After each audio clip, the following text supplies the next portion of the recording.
अपने high school के दिनों को याद कर मैं अक्सर झेंप जाता हूँ। जिस्मानी तौर से कमज़ोर, दुबला पतला, धीमा और भोला होने के कारण मैं सबके बीच रहते हुए भी एक सन्यासी की तरह अलग दुनिया में खोया रहता था।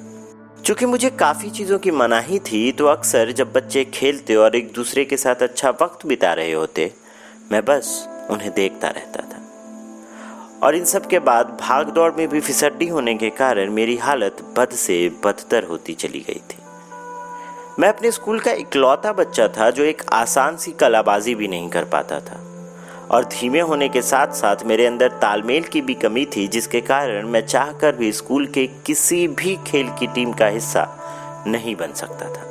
मैं हमेशा अपनी और अपने आसपास की सच्चाई से वाकिफ रहा हूँ, और मुझे लगता है कि अपनी कमज़ोरी और अपनी सच्चाई का पता होना आपके लिए हमेशा बेहतर होता है। और मैंने कभी अपनी कमज़ोरी को छिपाया नहीं, बल्कि एक तमगे की तरह सामने रखा।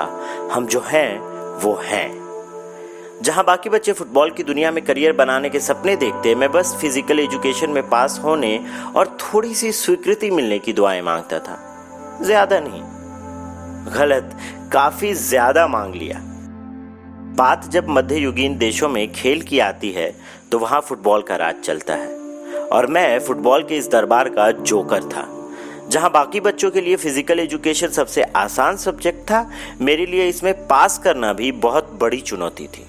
अब अगर आप सोच रहे हैं कि क्या मैं इतना बुरा था, तो अजी हाँ, मैं काफ़ी बुरा था। जहां बाकी बच्चे गेंद को आसानी से अपने पैरों पर नचाते, मैं खुद का मजाक उड़ने के डर से उस गेंद के आसपास भी नहीं जाता था। लोगों से बचने और ख़ुद को मसरूफ़ रखने के लिए मैंने टेबल टेनिस खेलना शुरू कर दिया, और धीरे धीरे मैंने उसमें महारत हासिल कर ली थी। फॉरेस्ट गंप फिल्म में टॉम हैंक्स के किरदार की तरह मैं भी देखते ही देखते टेबल टेनिस के लिए जाने जाना लगा था। पर स्कूल के उन खास बच्चों के बीच का हिस्सा बनने के लिए ये काफ़ी नहीं था। जब वो अकेले होते तो मेरे साथ खेलते, मैं उनमें घुल मिल जाता, मगर जब वो अपने दोस्तों के बीच होते तो मैं वापस से अकेला रह जाता। बात तो यहाँ तक बढ़ गई थी कि हमारे फिजिकल एजुकेशन के मास्टर ने भी हार मानकर मुझे अपनी हालत पर छोड़ दिया था। मैं सबसे अलग बस दूर से सबको देखता रहता था, और फिर एक दिन सब बदल गया। सभी को बराबरी का मौका देने के लिए 2 बच्चों को कप्तान बनाया गया, और वो बारी बारी से अपनी टीम के लिए प्लेयर्स चुनने लगे। सबसे अच्छे खिलाड़ी से शुरू करते हुए आखिर में सिर्फ एक जगह बची थी, और उसे भरने के लिए मुझे चुना गया था। मुझे गोली की जगह मिली, और मेरे लिए इससे बेहतर कुछ नहीं हो सकता था। मैंने भले ही एक भी मैच न खेला हो, पर देखे कई थे, और मुझे पता था कि गोली का काम बस खड़े रहना है और बाकी खिलाड़ी पूरे मैदान में भागते रहेंगे। मेरी हालत तो आलसी को बिस्तर मिलने जैसे हो गई थी, पर अच्छी चीज़ें ज़्यादा देर कब रुकी हैं। जैसे ही मुझे लगा कि मैं मैदान में जम गया हूँ, मेरी हालत ख़राब हो गई। विपक्षी टीम ने गेंद पर काबू पा लिया और सीधा मेरी तरफ आने लगे थे। मैं सोच रहा था कि मेरी टीम से कोई तो उन्हें रोक लेगा, लेकिन वो तेजी से चले आ रहे थे। मैंने सपने में भी नहीं सोचा था कि ऐसा कुछ होगा। मुझे लगा कि पूरे मैच में बिना किसी परेशानी के मैं बस गोल पोस्ट पर खड़ा रहूंगा, पर हकीकत कुछ और थी, और ऐसा लगा मानो स्लो मोशन में सब चल रहा हो। लोगों का उत्साह और शोर बढ़ रहा था, और मेरी नज़र अपनी तरफ आती गेंद पर टिक गई। जैसे जैसे गेंद मेरी तरफ आ रही थी, मेरी धड़कन बढ़ रही थी। मैं अपनी जगह पर जम गया था और आंखें बस गेंद को देख रही थी, और तभी ऐसा लगा मानो कोई करिश्मा हुआ हो। इससे पहले कि मैं कुछ समझ पाता, मैं अपने हाथों को खींचते हुए हवा में उछला और गेंद को गोल पोस्ट पर पहुंचने से पहले ही रोक दिया। सारी दुनिया मानो थमसी गई थी, और उस वक्त सबसे ज़्यादा हैरान मैं था।